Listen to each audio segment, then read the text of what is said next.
वक्फ board क्या है? वक्फ board bill pass होने के बाद क्या बड़ा बदलाव हुआ और विपक्ष इसका विरोध क्यों कर रहा था? अमित शाह ने मास्टर स्ट्रोक कैसे खेला? ये सारी कहानी आपको इस वीडियो में बताने वाले हैं। वक्फ संशोधन बिल 2024 जिसको लेकर 2 अप्रैल को लोकसभा में ये पास हुआ, जिसको लेकर विपक्ष काफी हंगामा भी किया। विपक्ष ने जमकर विरोध किया और गृह मंत्री अमित शाह ने इसे एक मास्टर स्ट्रोक बताया। तो चलिए इसे आसान भाषा में समझते हैं कि आखिर इस बिल में क्या बदलाव हुए, विपक्ष क्यों नाराज है और अमित शाह का मास्टर स्ट्रोक क्या है। सबसे पहले समझते हैं कि वक्फ बोर्ड क्या है। वक्फ बोर्ड एक ऐसी संस्था है जो मुस्लिम समुदाय द्वारा दान की गई संपत्तियों को मैनेज करती है।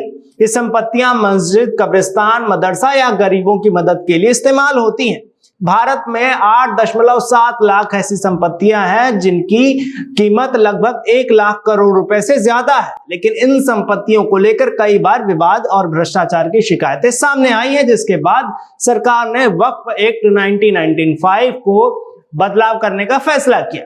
तो आइए समझते हैं कि इस नए बिल में क्या बड़े बदलाव हुए। पहला बदलाव यह है कि अब वक्फ बोर्ड और सेंट्रल वक्फ काउंसिलिंग में गैर मुस्लिम सदस्यों को भी शामिल किया जाएगा। पहले ये पूरी तरह मुस्लिम समुदाय के लोगों द्वारा मैनेज होता था, लेकिन अब इसमें गैर मुस्लिम और यहां तक कि 2 मुस्लिम महिलाओं को भी जगह दी जाएगी। दूसरा बदलाव, पहले वक्फ बोर्ड खुद तय करता था कि कौन सी संपत्ति वक्फ की है। अब ये फैसला कलेक्टर करेंगे। अगर कोई सरकारी संपत्ति को वक्फ बताकर दावा किया गया तो वक्फ नहीं मानी जाएगी। तीसरा बदलाव, पहले वक्फ ट्रिब्यूनल का फैसला अंतिम होता था, लेकिन अब उस फैसले को हाई कोर्ट में चुनौती दी जा सकती है। चौथा बड़ा बदलाव, वक्फ बनाने के लिए अब शर्त है कि वो व्यक्ति कम से कम 5 साल से ज्यादा इस्लाम का पालन कर रहा हो। साथ ही वक्फ बाय यूजर की अवधारणा को हटा दिया गया, यानी लंबे समय तक किसी संपत्ति का धार्मिक इस्तेमाल होने से वो अपने आप वक्फ नहीं मानी जाएगी। पांचवा बदलाव, इस बिल का नाम बदलकर unified Waqf management empowerment efficiency and development act कर दिया गया, यानी UMEED कर दिया गया है। इसका मकसद वक्फ बोर्ड को ज्यादा पारदर्शी और टेक्नोलॉजी ड्रिवन बनाना है।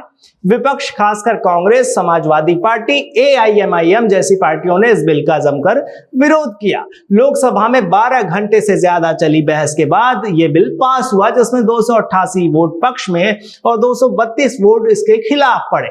लेकिन विपक्ष के विरोध की वजह क्या थी? पहली वजह थी कि विपक्ष का कहना था कि यह बिल असंवैधानिक है। कांग्रेस सांसद गौरव गोगोई ने कहा कि इसे संविधान पर 4D हमला इसको बताया गया, यानी संविधान को कमजोर करना, अल्पसंख्यकों को बदनाम करना, उन्हें अधिकारों से वंचित करना और समाज को बांटना। उनका कहना है कि संविधान के आर्टिकल 25 और 26 के तहत मुस्लिम समुदाय को अपनी धार्मिक संपत्तियों को मैनेज करने का अधिकार है और ये बिल उसमें दखल दे रहा है। दूसरी वजह, विपक्ष का आरोप है कि गैर मुस्लिम सदस्यों को वक्फ बोर्ड में शामिल करना धार्मिक मामलों में हस्तक्षेप है। AIMIM के नेता असदुद्दीन ओवैसी ने बहस के दौरान बिल की कॉपी तक फाड़ दी और इसे मुस्लिम समुदाय के लिए खतरनाक बताया। तीसरी वजह समझते हैं, विपक्ष का कहना है कि सरकार ने इस बिल को जल्दीबाजी में पास किया। ज्वाइंट पार्लियामेंट्री कमेटी यानी JPC में विपक्ष के 44 संशोधनों को खारिज कर दिया गया और उनकी आपत्तियों को नजरअंदाज किया गया।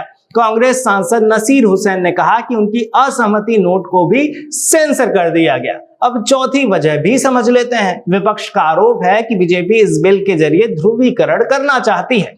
समाजवादी पार्टी के नेता अखिलेश यादव ने कहा कि ये बिल भारत की सेक्युलर छवि को नुकसान पहुंचाएगा और बीजेपी इसे अपने वोट बैंक को मैनेज करने के लिए इस्तेमाल कर रही है।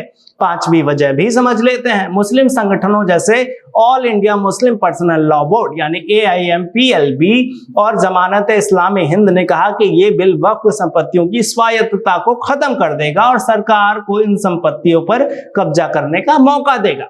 विपक्ष का कहना है कि सरकार इस बिल के जरिए मुस्लिम समुदाय को टारगेट कर रही है, लेकिन सरकार और बीजेपी ने इन आरोपों को खारिज किया।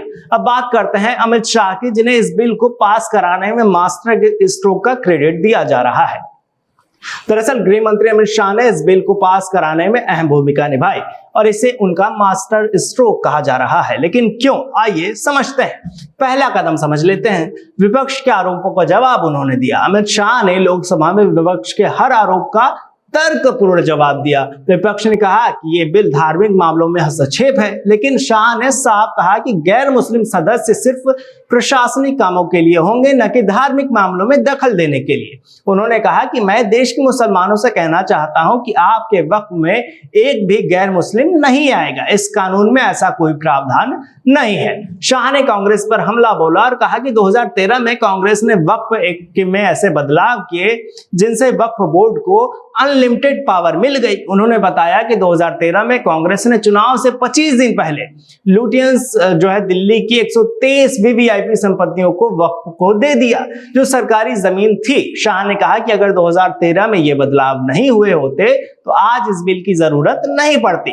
शाह ने यह भी कहा कि ये बिल बोर्ड को पारदर्शिता लाएगा और भ्रष्टाचार को रोकेगा। उन्होंने कहा कि वक्फ की आय का इस्तेमाल गरीब मुस्लिम परिवारों के विकास के लिए होना चाहिए, लेकिन कुछ लोग इसे गलत तरीके से इस्तेमाल कर रहे हैं। इस बिल से वक्फ बोर्ड और काउंसलिंग इन लोगों को पकड़ सकेंगे और वक्फ संपत्तियों को बेच रहे हैं या लंबे समय के लिए लीज पर दे रहे हैं उसकी भी जांच हो पाएगी। खैर, वक्फ बिल पे आपका क्या कहना है हमें कमेंट में जरूर बताइएगा और तब तक देखते रहिए राजस्थान वन।